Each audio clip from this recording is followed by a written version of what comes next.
Welcome. Welcome to an exciting afternoon with Jennifer Morgan and the Deeptime Network and perspective on our evolving universe and what it says to us all about creation in crisis. Creation in Crisis is a series of monthly conversations on eco-mysticism and earth activism. The CIC community comes together because of their deep love and awe and wonder in life's beauty and mystery. Because we feel and have felt great pain for the losses and struggles we now face. Because we believe we humans can grow into and act from a place of deep interconnection. And that what we do each day matters and makes a difference. We believe we're part of a great turning. This is a place to be among those who want to learn, share, and discern what meaningful choices we can make today as we live into the questions of our time. Well, welcome. It's so good to be together. I thought we'd open with a meditation I learned, probably 40 years ago. And I believe it comes from the Aikido perspective. And so we'll only do it for about a minute or two at the most. But I invite you to get your body in a comfortable position and begin to focus in on your breath. And the invitation is let your breath lead you through the words. When I condense the universe, I find myself. When I condense myself, I find my one point. When I expand my one point, I find myself. When I expand myself, I find the universe. And one more series. When I condense the universe, I find myself. When I condense myself, I find my one point. When I expand my one point, I find myself. And when I expand myself, I find the universe. And if you have a chance, put yourself on gallery and see our constellation in this universe this afternoon. And with this, I turn it over to Gail.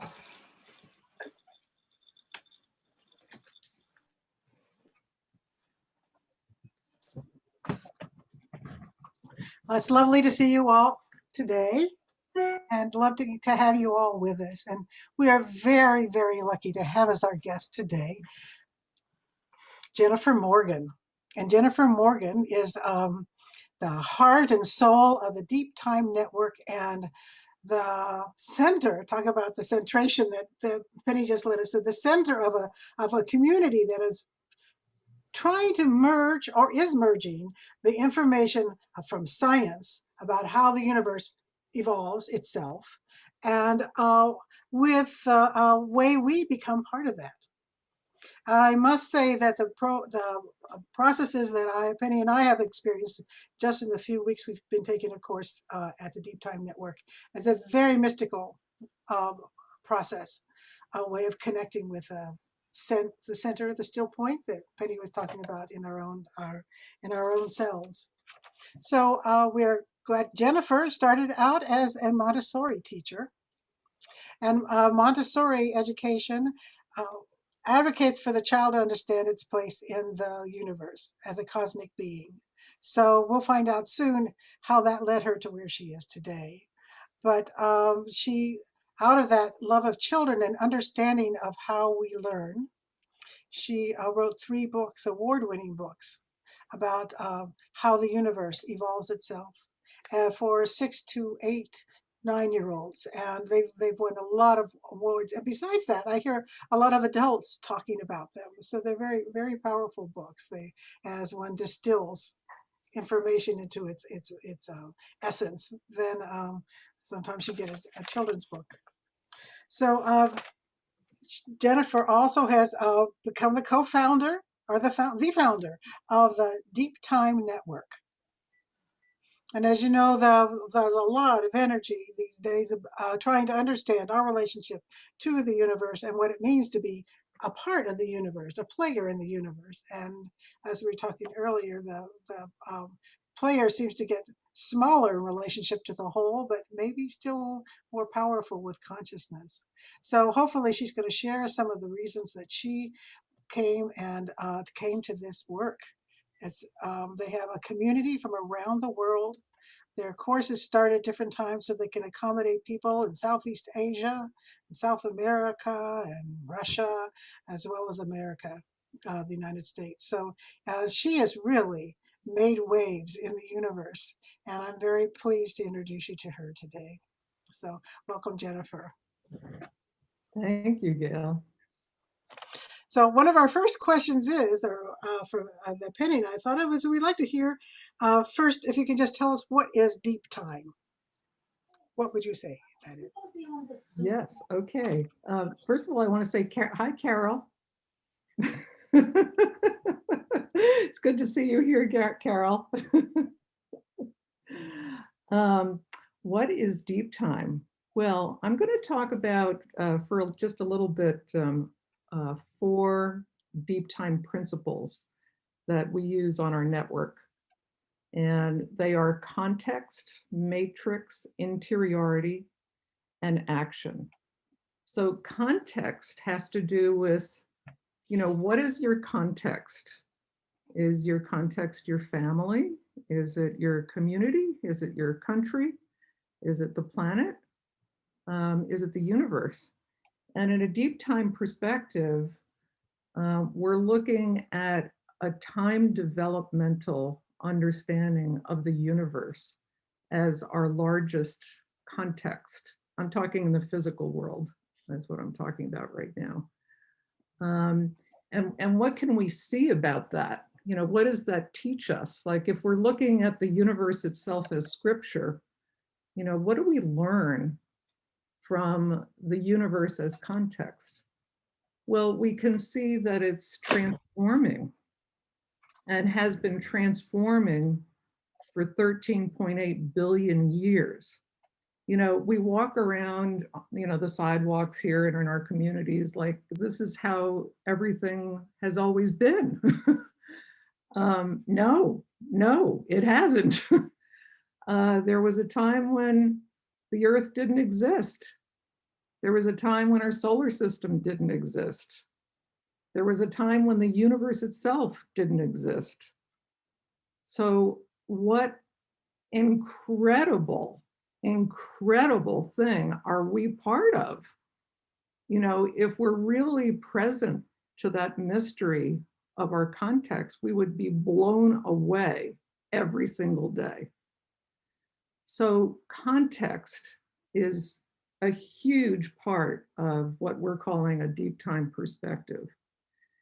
A second principle has to do with matrix. The matrix has to do with what are all the relationships.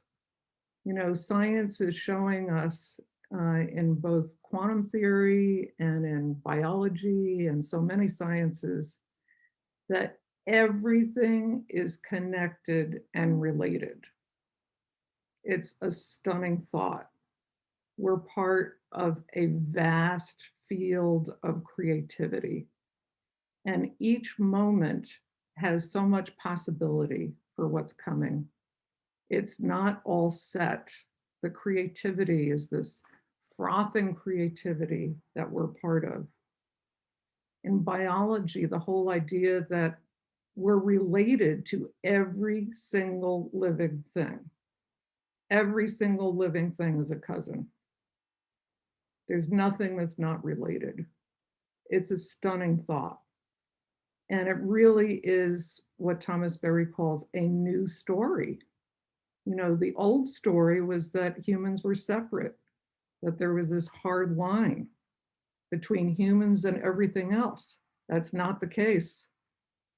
We're not only related to everything else, but even our own bodies are made up of like 9 out of 10. The cells in our bodies are not human cells. They're actually bacterial cells that are doing so many functions for us, breathing for us, just digesting our food for us. So we are these holons within holons. We're a matrix of living communities that make us up.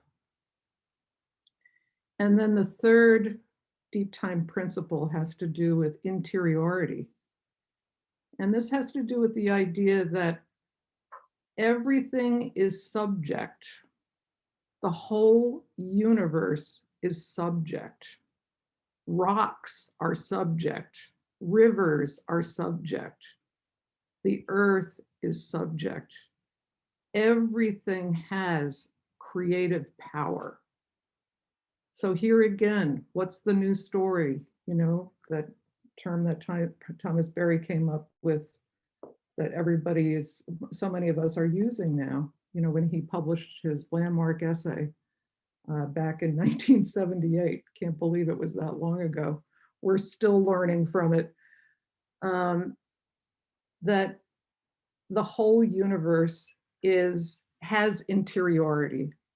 Of course, this was an idea that you know, Teilhard de Chardin, and Thomas Berry picked it up, and then of course Brian Swim and so many others.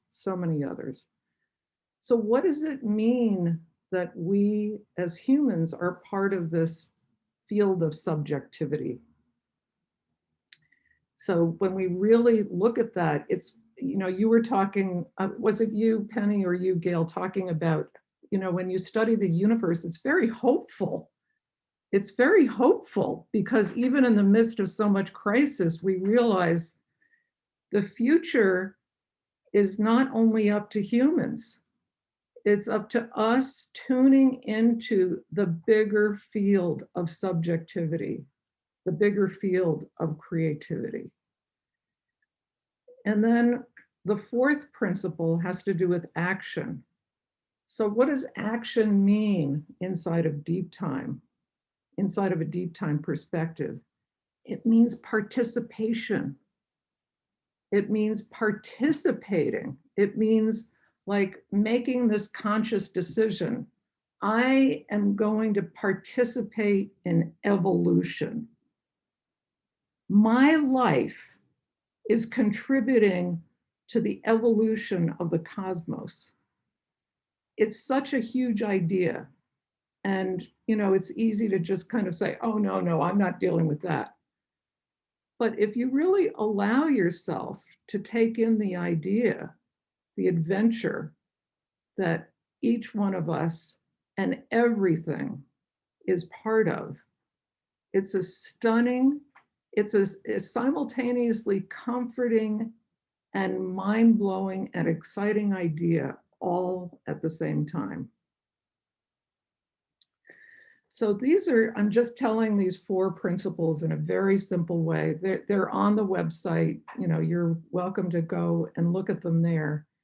And then when we post resources, we often say, you know, this particular resource is tuning into that particular principle, whether it's context or whether it's interiority or whether it's matrix or whether it's action.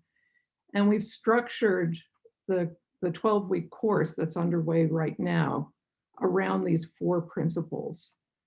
So we learn the principles, and then we have allurement groups that take these principles and then apply them. So what does context look like, let's say, in terms of education? You know, Maria Montessori said our job as humans is to evolve the universe. Evolve the universe. Maria Montessori said this decades ago. What does it mean when we look at matrix in terms of, let's say, politics, geopolitics? We have to look at this idea of how interconnected everything is, that nothing is left out. If something's left out, then there's a problem. So the whole matrix, all the stakeholders, the entire matrix has to be taken into account. Then with action, what does it mean to participate in evolution? So for each of our lives, how are we answering that question? How are we looking at, how am I evolving the universe? And I do a lot of work with teachers. I give a lot of teacher trainings and so on. So that's, it's a different way to look at education. Like if you look at your students as the future of the universe, it's not only just the future of our country or community, but it took 13.8 billion years to come to where we are now. Where are we going to be in a million years? Where are we going to be in a billion years? What we're doing now is setting up that next place that we're going, just as everything before us set up all the stages that led to this very moment. So let me just stop with that for right now and then see what questions you have, Penny and Gail, to go for from here. I'd like to share a revelation I had because of the courses and this description you just said, because I'm taking care of my 18-month-old granddaughter. And the instructions from the psychologist is that at this age, they begin to make sounds like animals. But so it's kind of a developmental thing, but no, it's much more than a developmental thing. They're trying to communicate already at that young age, and her joy in rocks and her joy in grass. If to watch the young ones, we can see us in our natural state, which is to be so well connected. What took you from your Montessori education? How did you come all the way here to founding a network? Right. Well, thank you, Gail. Actually, there's several threads, I would say, and I know that several of you are either ministers, but involved in the church in some way. My mother was a church musician, and a very, very creative liturgist. So I grew up with that, and I loved it. So this was a big part of my background. My grandmother was a very famous photographer. She photographed Martha Graham. In fact, the sort of iconic images of the dancer Martha Graham, my grandmother took. One was turned into a postage stamp of Martha Graham doing the Letter to the World dance. And she was very close friends with Joseph Campbell. So I grew up with that, with Joseph Campbell and his work in mythology. And I do have a degree in theology from a Jesuit university, University of San Francisco. And then much later, I took the program at Genesis Farm in the new cosmology back in 1997. And my son was 6 years old at the time. And so I would come home and teach him everything that I was learning. And I quickly, I was kind of surprised, actually, shocked that he was so interested, because I didn't know that a 6-year-old would be so interested in these topics. So then I went and talked to his teachers. It so happened that he was at the Princeton Montessori School. So I actually was never trained as a Montessori teacher. Is through my books that I started giving trainings for Montessori teachers and doing lots of programs and conferences. But the pathway was through my son and through the Princeton Montessori School. And then I brought my manuscript to his teacher and I said, can you just tell me, am I nuts for thinking that kids this age would like this material? Is my son weird or is this typical? And so she said, well, guess what? It fits right in with Montessori cosmic education. And of course I went, what the heck is that? I don't even know what that is. And so I began to delve very deeply into Montessori cosmic education. So I had, through Genesis Farm, I had exposure to Thomas Berry, Brian Swim, Teilhard, the news story. I like to think of them as lineages. So a news story lineage. Then completely separate was this Montessori lineage, and began to delve into that. Later was the big history lineage, which is looking at the big story of the cosmos at the college and university level. And then Gaia systems theory is another lineage. So I soon began to learn that, oh my gosh, these people don't know about each other. I can't believe it. I just can't believe it. The people in the Thomas Berry world don't know that Maria Montessori was talking about this back in the 1940s. And the Montessori people don't know about the Thomas Berry world. And the big history people, they think they're inventing this for the first time. And they're not. This has been around. So it was then that I realized, wow, we need a place where these people can, bump into each other. There's no need to be reinventing the wheel. We should know what everybody's doing, and then all of us evolve together, learning from each other, because there's been so much study over decades inside of each of these lineages that to share what's going on is going to help everyone. So that was the original inspiration behind founding the Deeptime Network. Thank you. Penny? Yeah, Jennifer, could you take a moment just to share the books that you created? Sure, let's see. Okay, I do have a, can you see this okay? I have to hold it at the right angle. Yeah, it's visible. Okay, there we go. This is the first one. So there are three. And that first one tells it's the Big Bang through formation of the solar system. And this one is, whoops. Yeah, it's funny. Hold this just right. That's funny. Very mysterious. Yes, I know. This one is From Lava to Life. And this one tells the story of the beginning of life through the extinction of dinosaurs. And this one, Mammals Who Morph, is the story of mammals, and it includes the human story.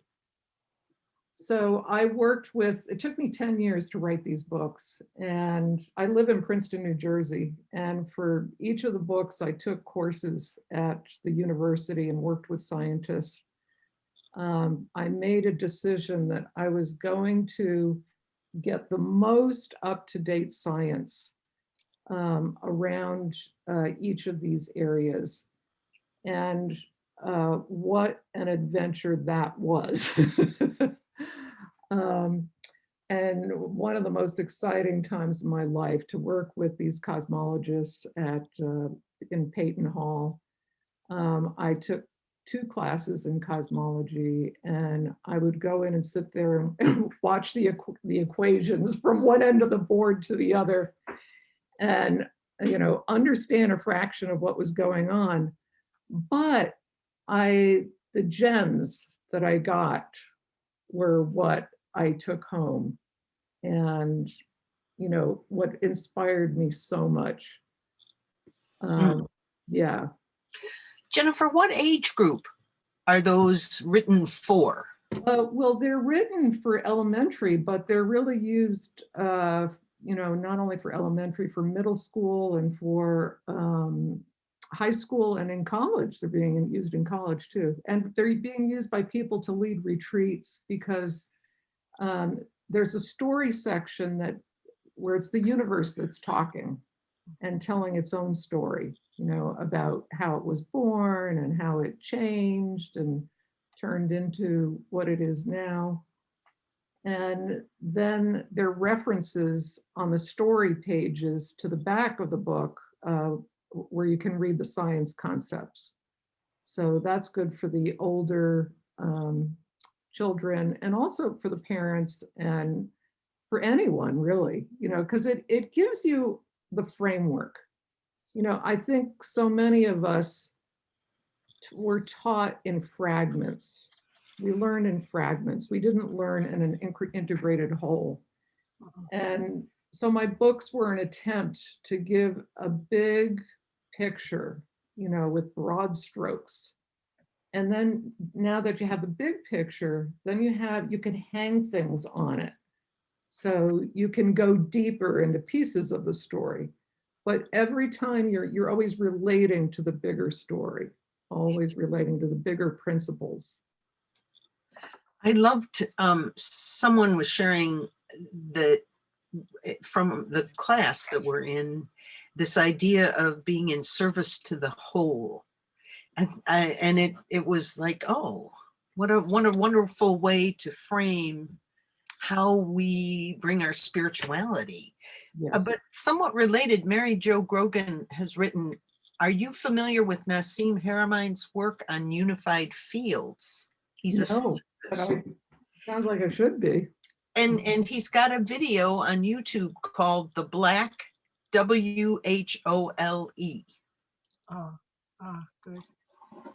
Okay. Along those lines, I had a question if creation spirituality is on one of your lineages, if that has ever come through your. I would say I would put it more in the new story lineage because I think that Matt Fox definitely comes out of that. He's as a priest, he's more Christian focused, but I think he has a very deep inspiration from Brian Swim and Thomas Berry and Teilhard for sure. So I would put it in that lineage. Yeah, and it's a religious lineage, which the new story lineage really is.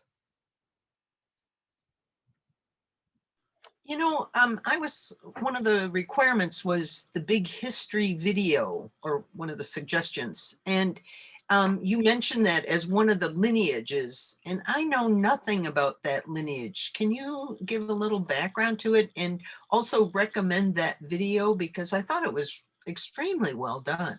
Yes, that was with David Christian. Okay, so the big history lineage was founded by mostly historians. There were also some scientists, but I would say the big inspiration came from the historians, and they were asking the question, if we want to understand human history, don't we need to understand where human history came from? Don't we need to understand what human history is part of? So we can't, to really understand humans, we can't only understand humans. We need to understand, again, the bigger context of humanity. So David Christian and other scholars began to inquire into that. So they looked, back into each of the phases of the universe from physics, chemistry, biology, and then coming all the way up to humans. And they were looking at patterns. So one of the patterns was energy density. And they noticed that when energy density gets to a certain level, a certain threshold level, that then a big transformation happens. So that energy density happens when you have lots of crossroads and turbulence, you know, coming together to create that density. So this happens not only with, let's say, the formation of elements inside of stars, but it's also happening in terms of culture, like let's say, the beginning of the Industrial Revolution. That these things happen when a whole lot of things come together. So with humans, density increases when you have crossroads. So for example, cultures that are on the water, you know, where you have people with boats, you know, who are talking here and coming from different countries and meeting each other. Those kinds of locations are where bigger transformations are likely to happen. So the big history people were looking at it in that way, like really trying to sort of deconstruct how does transformation happen. But they're not coming out of a, I would say, spiritual perspective. You know, they're more looking at it in an empirically based way. So it's different. It's a different approach, but it's really valuable. It's really valuable.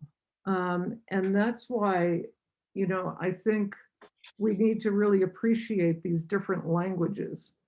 I have a colleague, Orla Hazra, some of you may know her, you know, who inquires into different languages because we have different ways of talking about things. And if we can appreciate the different languages, then it's easier to not get upset. You know, when somebody's saying something in a way that sounds different from how you might understand it.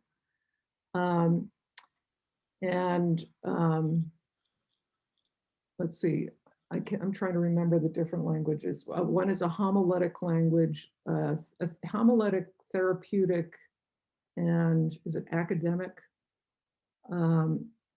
So if you're looking at things in a therapeutic way, you know, that's going to be very different, let's say, from what the big history people do. Because the big history people, they're not doing that. Whereas I would say that the new story lineage is much more involved in a therapeutic, a healing, that we need a healing. Because so much of our culture has been, in the last, you know, 200, 300 years or longer, has been based on sort of this fracturing and sense of alienation, and that we need to come back to a more integrated whole. So the new lineage, the new story lineage, is much more focused on that. And remind me, the big history is it David Christian? David Christian is one of the founders. Fred Spear is another one. There are a whole bunch of them. There's a very large group of Russian scholars. Barry Rodriguez is he's been instrumental in big history. And his view has to do with, you know, more social justice. He's very involved in, you know, making sure that we're understanding big history from the point of view of different cultures. Because that's one thing, you know, the East Indian culture and the Russian culture, you know, there's a, oh gosh, what's the word? Pluriverse. This is a word that is coming up inside of our course. One of our people has really been bringing it to the fore, that each culture looks at it a little differently. You know, they really do. And so we can't really impose one view. So this is what Barry Rodriguez would be focusing on. Yeah.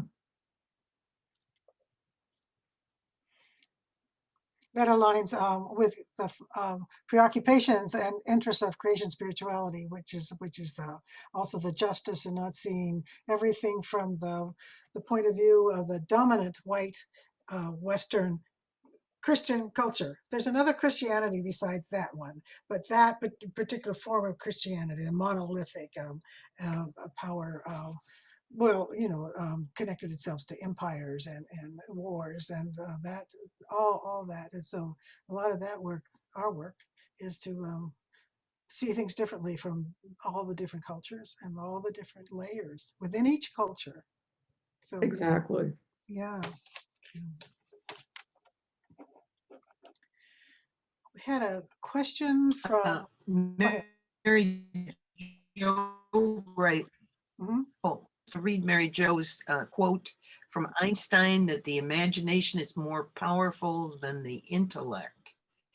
And I mean, I think of the Hindu tradition that has been so clear about the universe and has such a pantheon, or of gods that represent various forces that kind of link back to the ultimate creative force of life. And then the Japanese and Chinese, the Taoist traditions, they're all referencing back to the universe in some fashion.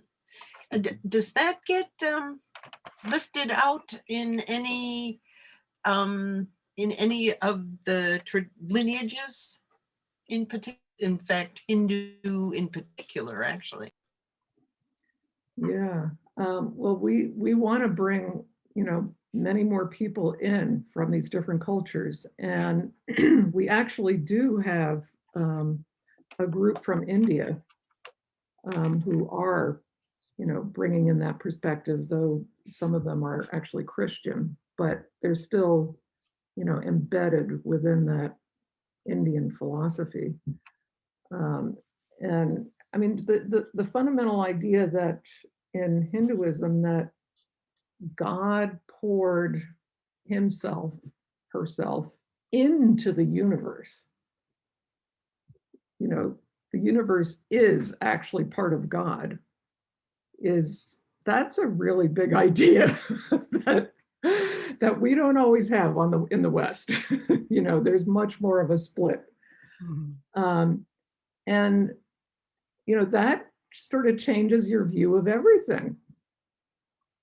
So now Sarmeet, you've met Sarmeet, I'm sure, Penny, or seen him on and Gail in the Yes. course that's there now. And I don't know if you took the fall course. I don't remember if you did, but he did a wonderful presentation. He is CIC, actually.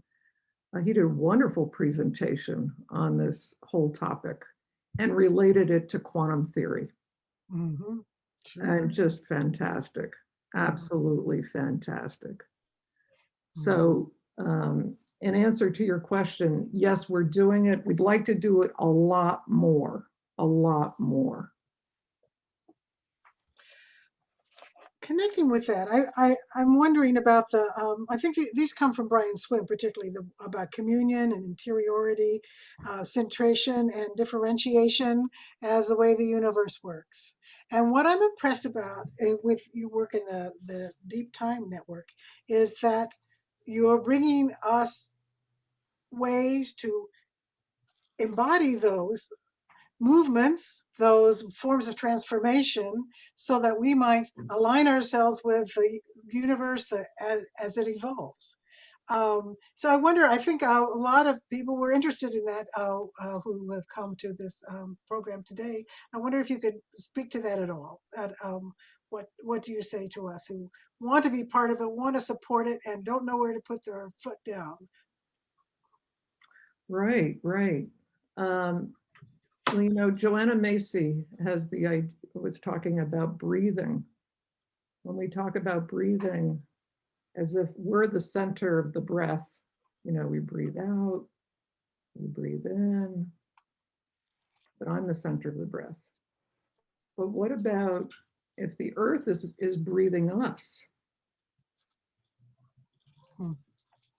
that we're the breath of the earth, we're the breath of the Wow. universe.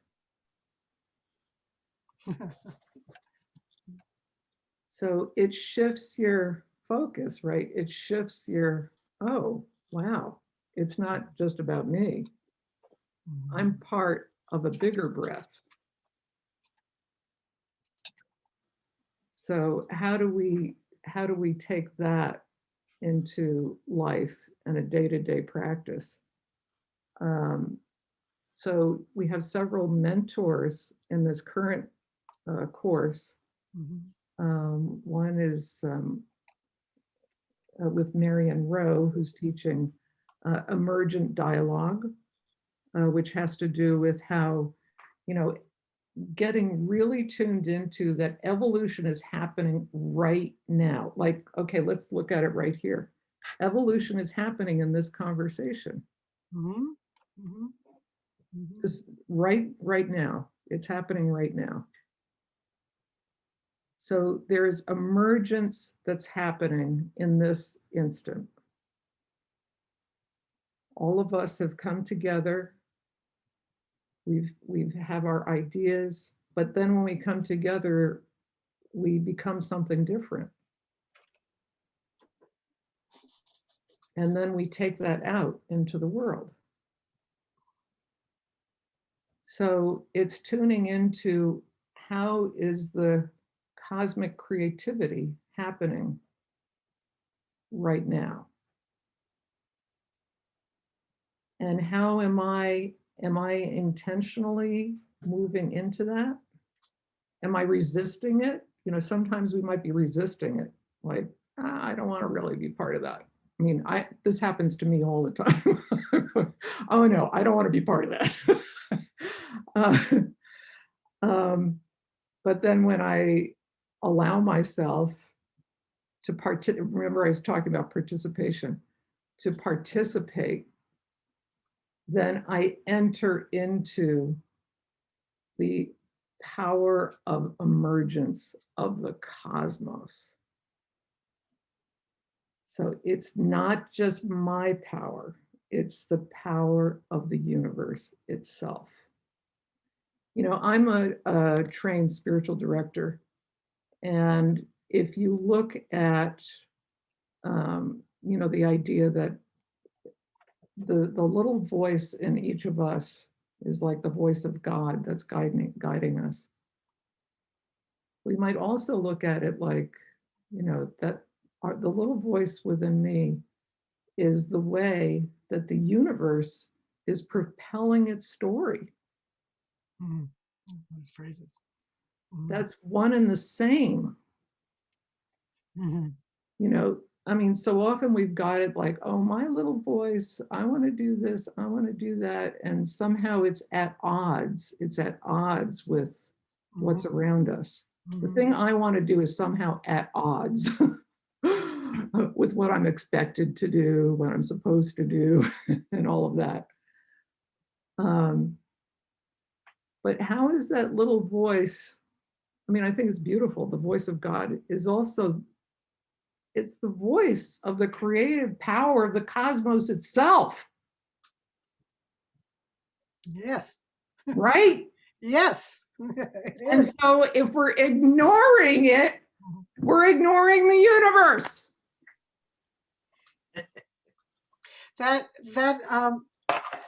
theme of allurement has changed my life so much, because these things I want to do, these things I feel urges to do, I feel called to do, I think, well, maybe they're good, or maybe they're selfish, and but the whole idea are self-centered or off the mark because I haven't studied enough or something. But instead, the idea of allurement, that the universe is calling out of me, where to go next, what to say next, what to do next. And that comes as a nudge inside of me, and that I now trust in a whole different way, just after 3 weeks, that I trust that this is part of the universe creating, and this is my part of the creation. And it changes my relationship to the voice that you talked about.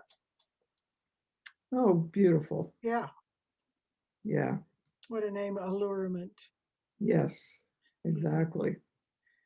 A little bit of love in it. Well, It's nice. and to just expand that, because where I caught, I mean, allurement's been in my world for a while now, but where I got caught was the rivers running downstream to the ocean are following an allurement. And that was one of the ways that someone explained it during our time, and that Earth and Earth systems. And can you comment more on that, Jennifer? Well, you know, what popped in my mind when you said that was I was working on, let's see, it was the second book. And, you know, I consulted with Thomas Berry a lot. In fact, I went down and spent a whole weekend with him down in North Carolina.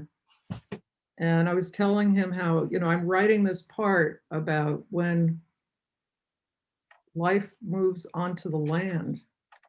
And he said, I'll never forget it. He said, the land was allured, or no, how did he say it? He said, it wasn't just life that moved onto the land, it was the land that pulled life onto it. Oh. So do you see what I'm saying? It's a shift in our understanding of subjectivity. It's not just the animal that moved onto land, it was the land that was acting also. It was the two together.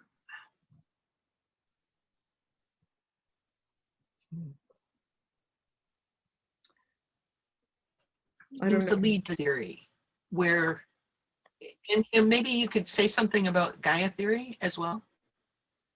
Well, Gaia, Another of the lineages. yeah, Gaia theory. Gaia theory has to do with the whole Earth, and this, of course, is the work of Lynn Margulis and James Lovelock, and their book on Gaia theory that came out years and years and years ago. That Earth, it seems like Earth is behaving in a way that fosters life. There are feedback loops that create conditions that are perfect for life. So let's say, you know, the amount of oxygen in the atmosphere at 21% is exactly what we need for complex life to evolve. But it wasn't that way in the beginning. You know, in the beginning, the mixture of the atmosphere was quite different. And then during the oxygen poison crisis, when, you know, the mitochondria were releasing all this oxygen, they were splitting water molecules and then releasing oxygen into the atmosphere. And that increased the percentage of oxygen in the atmosphere. And that created exactly the condition that was necessary for multicellular life to evolve. So what does that mean? That means it wasn't just the organisms that were evolving. Earth was creating an environment for life to evolve. So, you know, here again, the subjectivity is in everything. So, you know, it's not like, you know, we had the old idea of humans kind of dropped onto a stage. You know, there was this fixed stage. Humans kind of arrived from this thing that was somewhere else, plopped down onto Earth, and all the main drama, all the action was what the humans were doing. But that is not the picture that we're getting now. The news story is saying, no way. It's the whole Earth is doing the action. The cosmos is doing the action. We're part of that.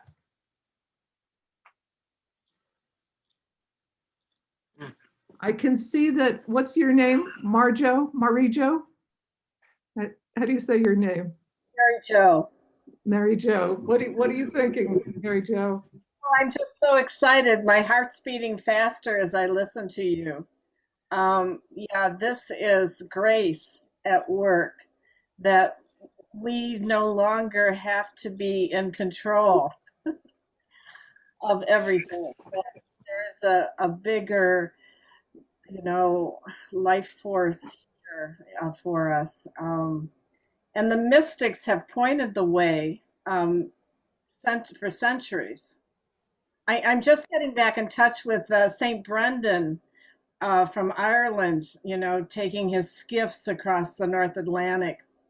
And, just that immediate experience of the divine through nature, through meeting the volcanoes and the island of birds. And it's really just moving my heart right now to be reading about these early Irish mystics and monks and their trust in the universe and how magnificent it was for them. They weren't out trying to convert people. They were loving that experience and creation. And I'll stop. I don't want to go on any further, but thank you so much for this beautiful sharing. Oh, thank you, Mary Jo. That is exactly what, I'm talking about. Yeah.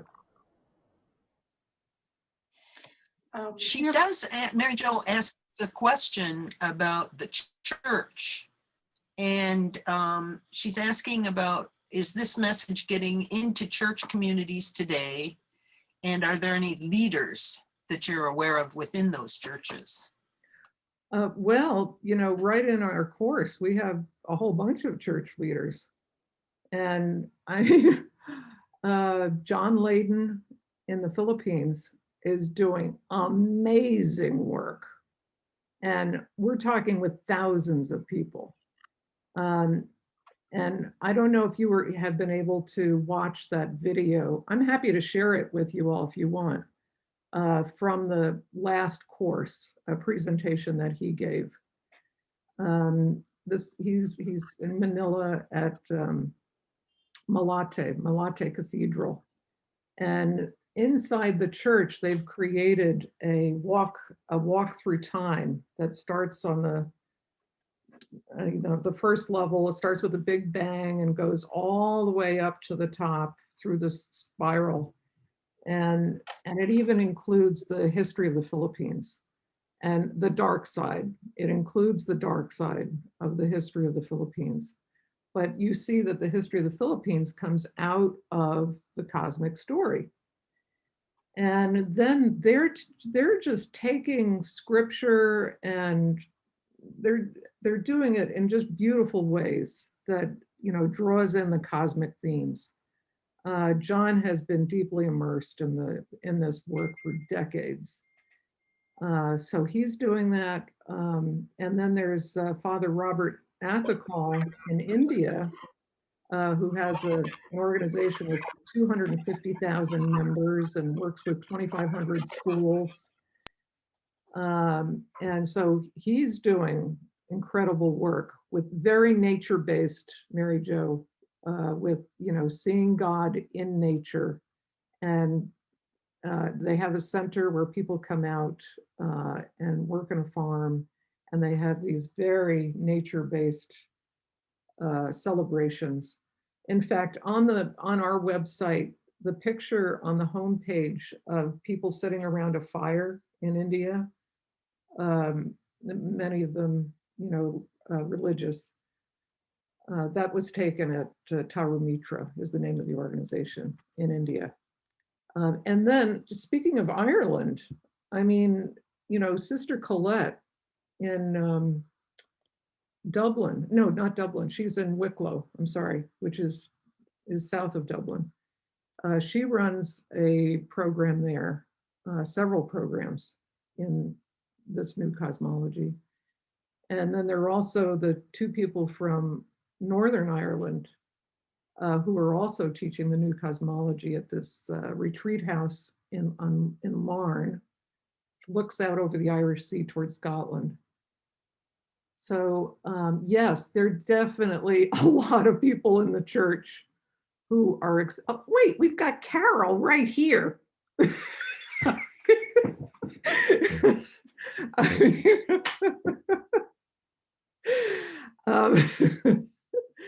Carol is what? On the outside, in, out, and on the fringe, right? And I would say that phrase, Carol, describes so well what so many, religious feel, is being out, in, and on the fringe. Yeah, certainly how I feel. Mm-hmm. Yeah, but it's the portal for creativity, isn't it? You want to say more, Carol? Well, in a way, I haven't really thought about this before. It's an illustration of interiority, differentiation, and communion, and that the laws of the universe are working in, out, and on the fringe. When I say when I discovered we are the evolution, of course you can feel that forward thrust, that evolutionary impulse. And so there is that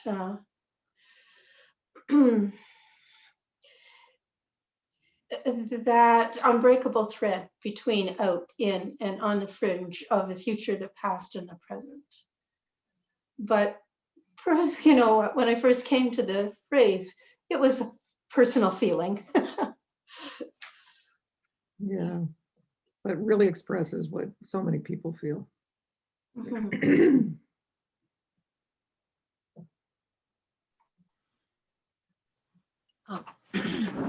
So Jennifer is going to be leaving us a little early, and this might be a great time to open it up for other perspectives, questions you may have. And probably the best way to do it, since most of us are on mute, is just raise up your hand and we'll try to make sure, comment or share. One thing I'm just, and I have poor connection, but I have wondered how much of this has gotten, how many people are already, well knowledgeable about this. Has this been in your world, and has it come through the new story lineage, or how has it come? I mean, because we have a fairly eclectic group from all over the country. But again, we want to open it up to folks. And Gail, my video is not great. So if you see hands, can you help me with that? Sure.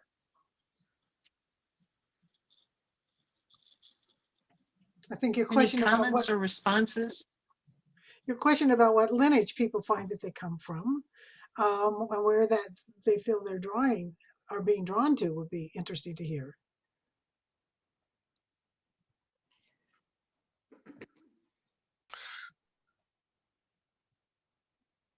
Mel. Yeah, Melbricker.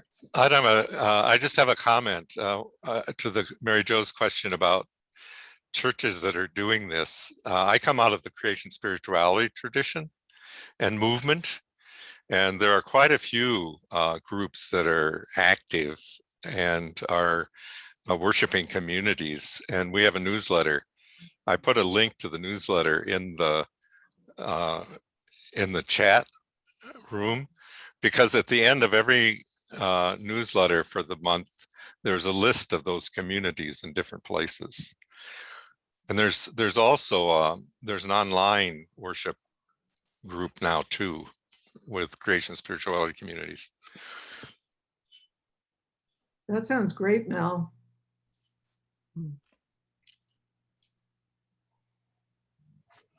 Yes. Sylvia.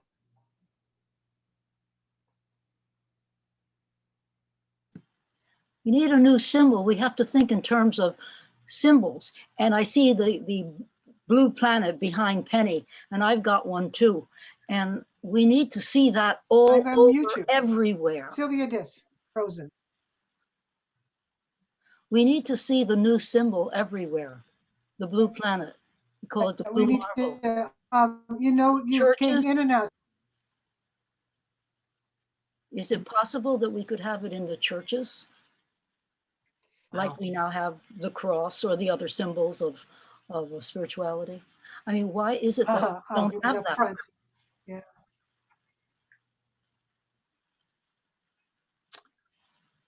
There are churches that and leaders that include that many places. I mean, we've danced around a big earth on a plate. Carol had it. There's a Carol does a ritual with a big, huge, blown up earth. People are doing it. But not I think enough, it's a not great nearly enough. idea. Yeah. Carol, did you want to say something about that?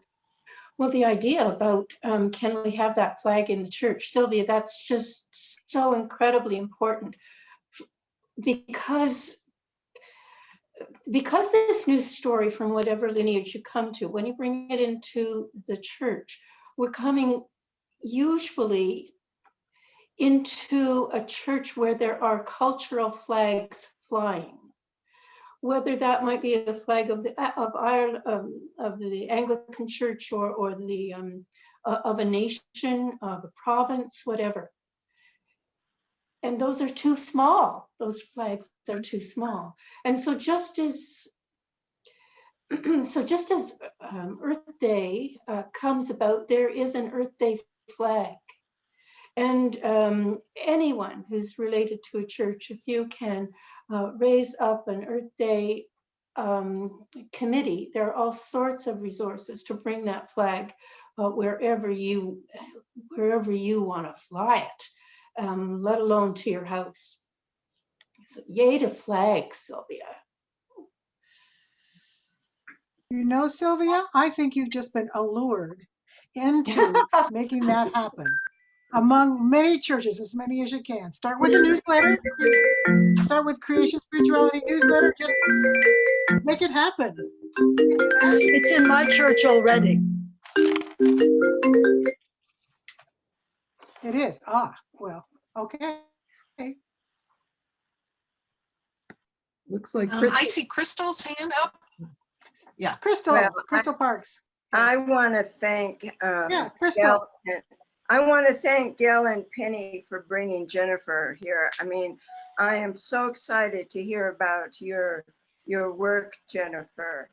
And I guess I would call myself coming from the Brian Swim lineage. And I'm an activist for the climate, for the planet. And so one of the ways I talk with people about who are so depressed about what is happening, I tell them that they are not here by accident, that the universe took 13.8 billion years to evolve them specifically to be here in this time, in this place, because they have something to do. They have some valuable work to do. That's great. And so the things that you shared is just very, very exciting to me and really make me feel supported in the kind of view that I'm trying to bring to people to work with the universe in our evolution to the next epoch, that human beings are being invited to evolve to the next epoch and the next level of consciousness. And so the kinds of things that you were suggesting is just, I think it's crucial today in helping people to make that leap. So thank you so much. I can't wait to go on your website and read those books you wrote, and because I've also been a children's entertainer, so I know what to share them with. So Oh, wow. yeah, so Fantastic. thank you, Gail and Penny, so much. Well, Jennifer, you were very excited about what Crystal just said about the new epoch. Yes. I loved your hand motions. You want to say anything about it? Well, I just think it's great that she's using it inside of a activist, stance. And it's so needed there, you know, because that's where the application is. And oh, okay, let me say another thing too. You know, when people, there's so much need today, and they want to know where they should be active or what, you know, and I tell them the universe guides us by what thrills us, what we love the most. beautiful. You know, so I really encourage people, don't respond out of desperation, fear, urgency. Respond out of what you love the most. That's beautiful, Crystal. Thank you. Because I think when we act out of what we really love the most, and also to bring to it what Andrew Harvey says, what also breaks our heart the most, what we love the most is also what breaks our heart the most. When we are really acting from that place of love, then I think we're willing to make the sacrifices that are required to make the changes. You know, we, as I teach my students, we love what we protect, what we love what we know, and we know what we've been taught. And so anyway, and I just think, you know, that's the way the universe is. It kind of has, like, it works out of the energy of joy. The energy, you know, the energy is a space of ecstasy, the joy. And so, and that animals all live from that space of joy too.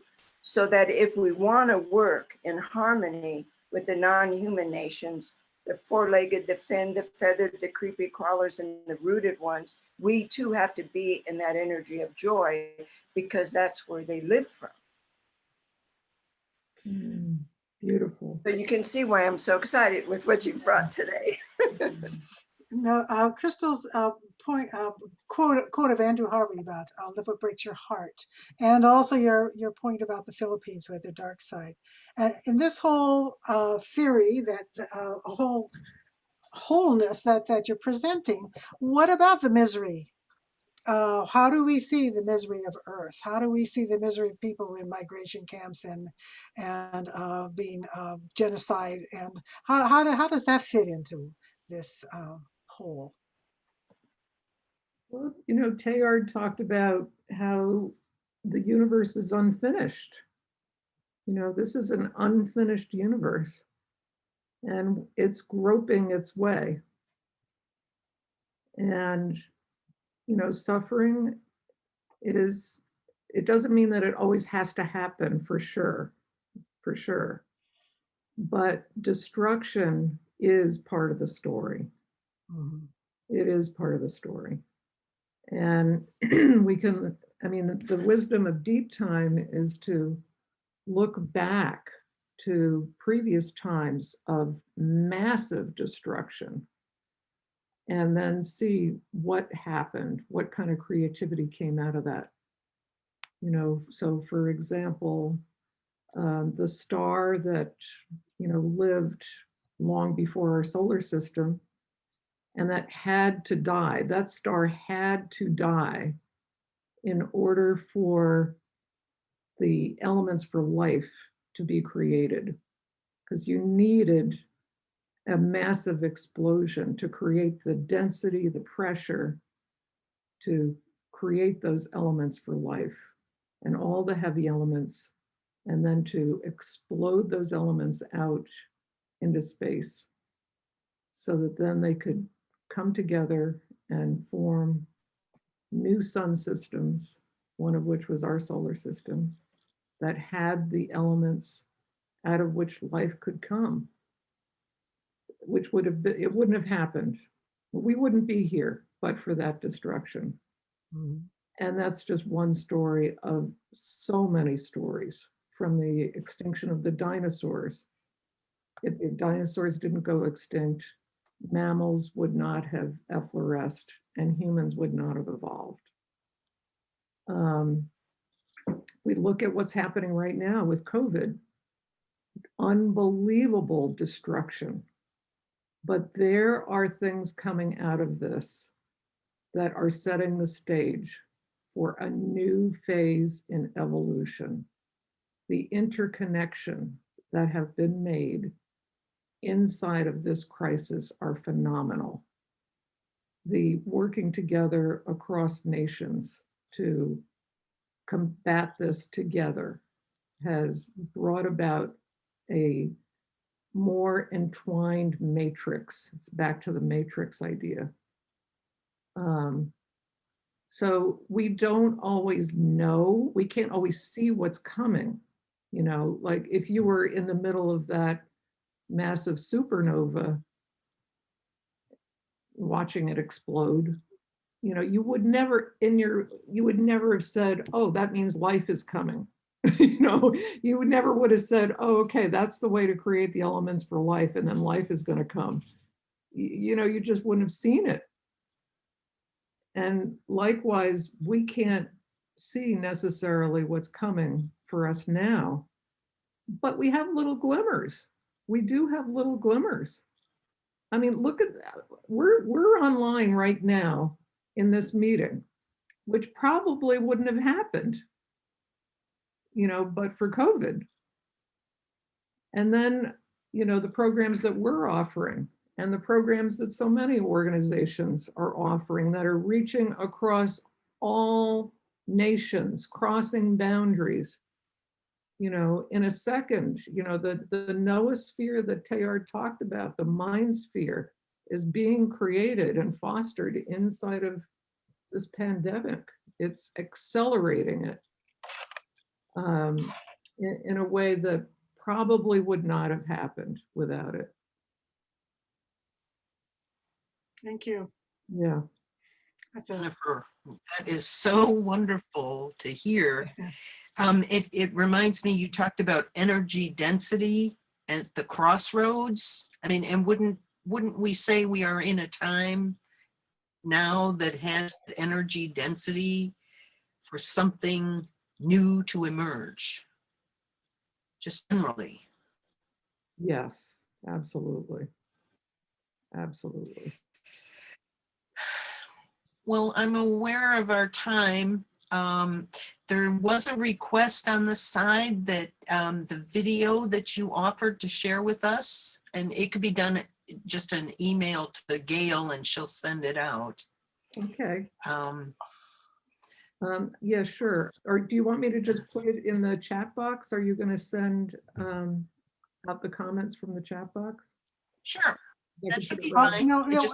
actually, these assumptions may not be ones that we want to make. I think if you put it in the chat box, that would be good. And if you want it, if you would copy it, please. I'm not going to be I'll able send you a copy. That's no problem. Okay. Yeah, and just so you know, here, I just put it in, just so you know what I put in there. We were talking about this earlier, different theories about the beginning of the universe, which are being discussed now in a way that weren't being discussed before, like a big bang versus a big bounce.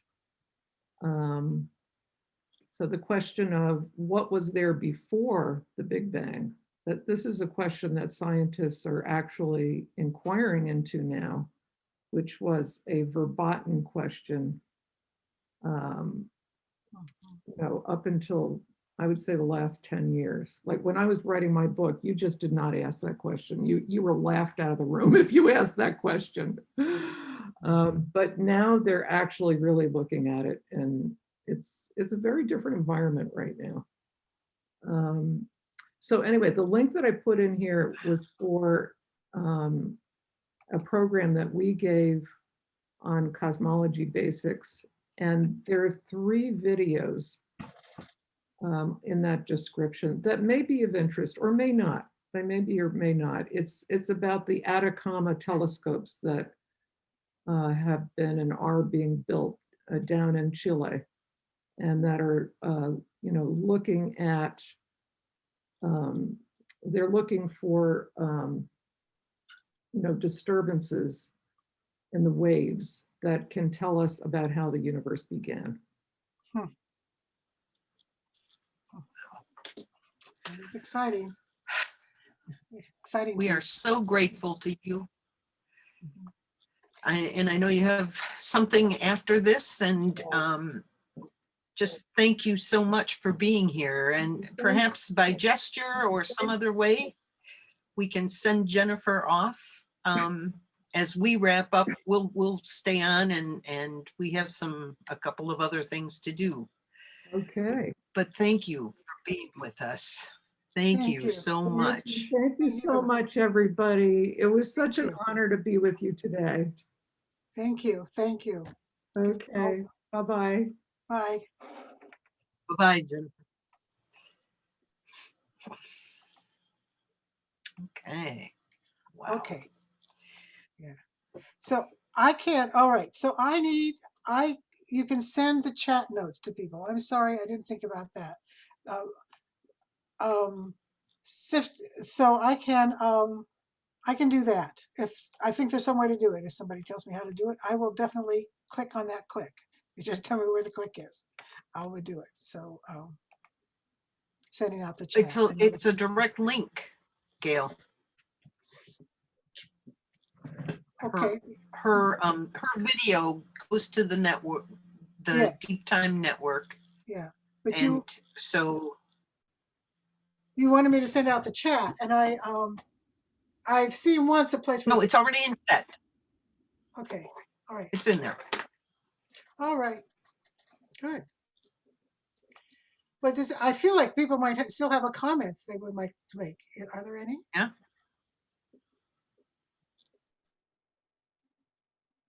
Oh, Marjo?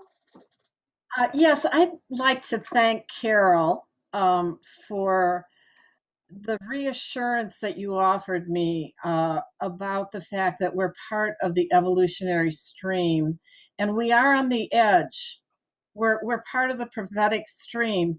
And when I asked the question about Christianity and are there churches picking up on this, I realized that for so many years I've followed creation spirituality, and through my women's groups and shamanic groups, I feel like I've always been on the edge, and I'm just wondering if, that edge is moving toward the center of some of these church organizations. And what you said gave me a great deal of comfort. So I wanted to thank you for that. That it's okay to be on the edge. Oh, and the edge is where it's happening. It's always almost. The edge seems to be my allurement. Yeah. I'll meet you there. One thing we thought we would Yeah. share afterwards is the fact that has anybody here heard of Godly Play? It's a Montessori-based curriculum, Sylvia. Olivia does. Yeah. It's a Montessori-based curriculum developed by Jerome Berryman, with whom I studied, and I taught it several times, set it up in 4 different churches.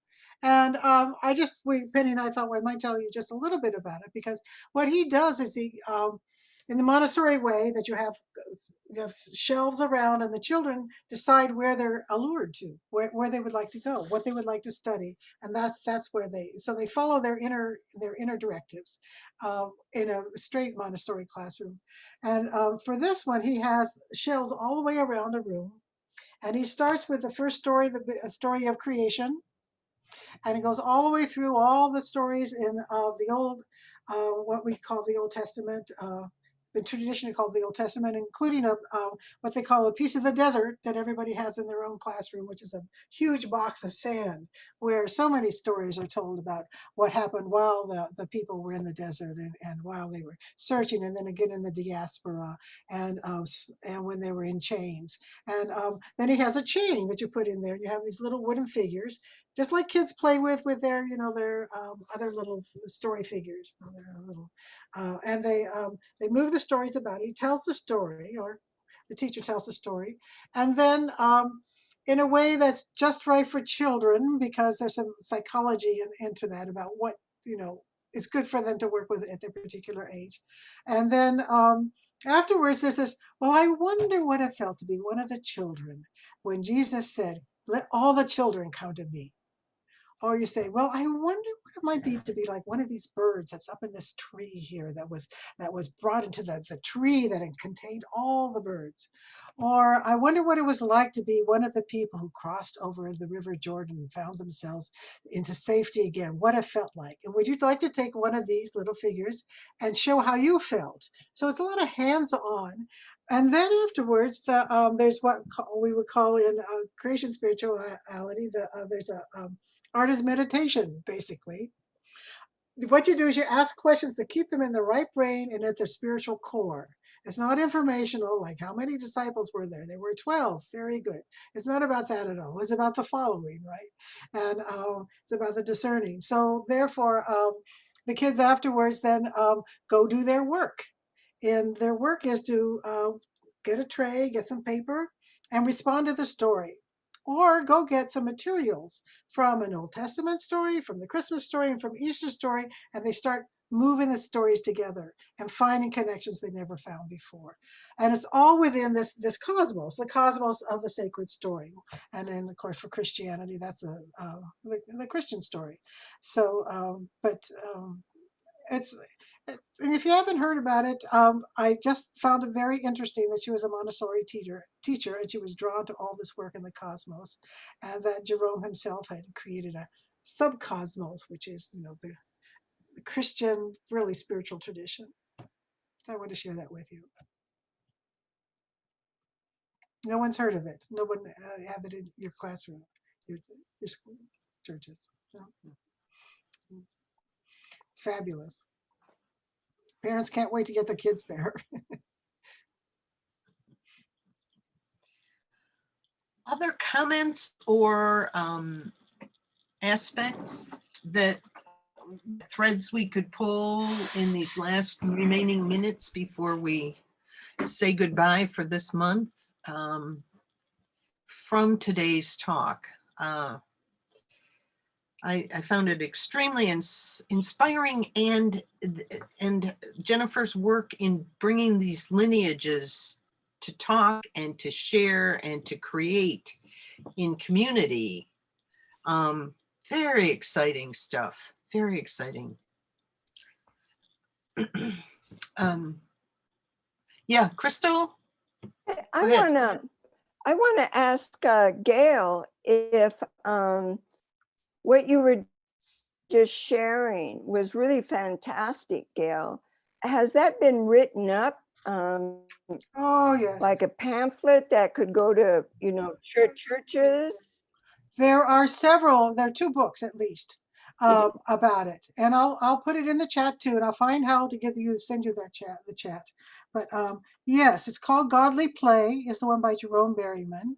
And Children in Worship is by another woman who filmed a lot of the things that Jerome did teaching, and then put them into a book. You can also look on YouTube, of course, and you just put Godly Play in, and you'll see Jerome teaching story after story. So there's 3 ways to find it in 2 books. And I'll put the names in there so you can find them. Is it being used in a number of churches? Do you know, Gail? Oh, yes, a lot of churches. Oh, fantastic. Oh, yeah. That's great. Yeah. Okay. And, Sylvia, you're on mute. I'm going to mute you. There you go. Yes, I was searching for something, but that was the elder interviews. I thought it was Creation in Crisis, but an elder interview there was an interview of Alexandra Kovacs, and what Jennifer was saying today reminded me of that. And Alexandra talked about differentiation, interiority, and communion. And that seems to be like another lineage. Yeah, ecological spirituality and ecofeminism. So it's very much in line of what Jennifer was saying. Yeah, it's beautiful. Very And much. I also heard her interviewed on oh gee, I can't remember, but somebody from Creation Spirituality several years ago was doing interviews and on the radio, and it was all about that also. I think that comes out of Thomas Berry. I don't know for sure, but you know, again, certainly there, and Teilhard, maybe Teilhard before him. Yes, I have it down here. She was talking about Thomas Berry, and these 3 cosmic principles is a basis for her spirituality. Oh, that's great. Wow. Thank you. Thank you for being a historian for us on this. All right. Well, Gail, are you up for singing us out? Thanks, Morgan. I think you're on mute, Gail. It's true, I am. Okay. Yeah, came back to my, oh, Patty, did you have something you wanted to say or what? Mel had something to say. Mel. Mel. Just a minute, on mute. Oh. Well, I was just appreciating her being here as well, because of the reminder that we're, whatever particular strain or lineage that we're coming from that has this broader view, that it's much larger than our particular lineage. For instance, I'm on the board of directors of Creation Spirituality Communities. And of course, we're always trying to promote that story so that we can live more, well, this conversation here comes out of that. But I'm reminded all the time of the fact that this consciousness is so much larger than any one particular group, and that's one of the reasons that it's so encouraging. That it's breaking out in so many places at so many times, and people are coming to the same language, using a lot of the same language. So I think and so that to me confirms faith in what we have come to understand to be our place in the universe, because it's not just letting us run around into the ground, that the spirit is active and moving and exciting people in their spirits.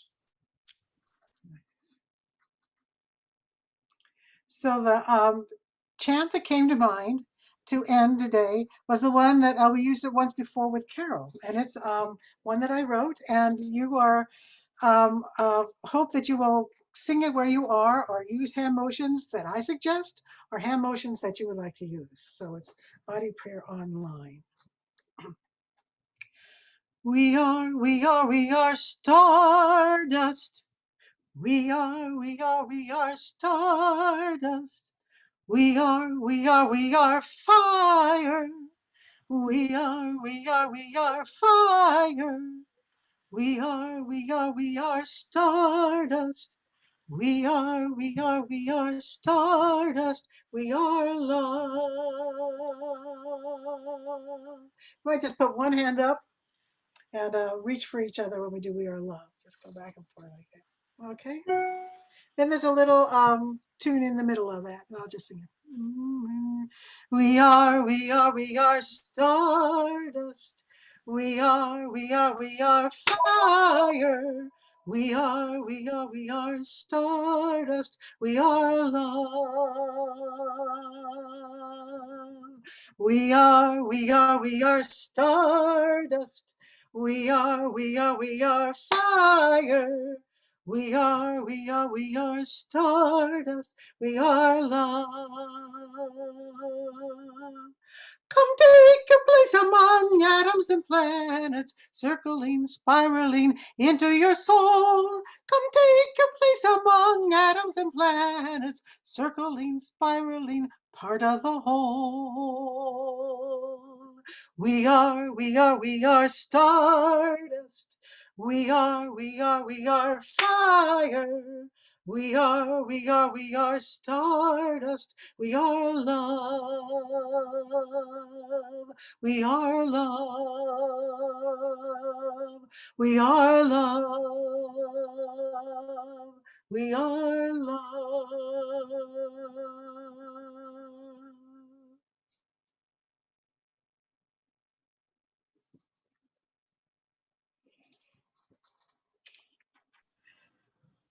Thank you, everyone, for being with us.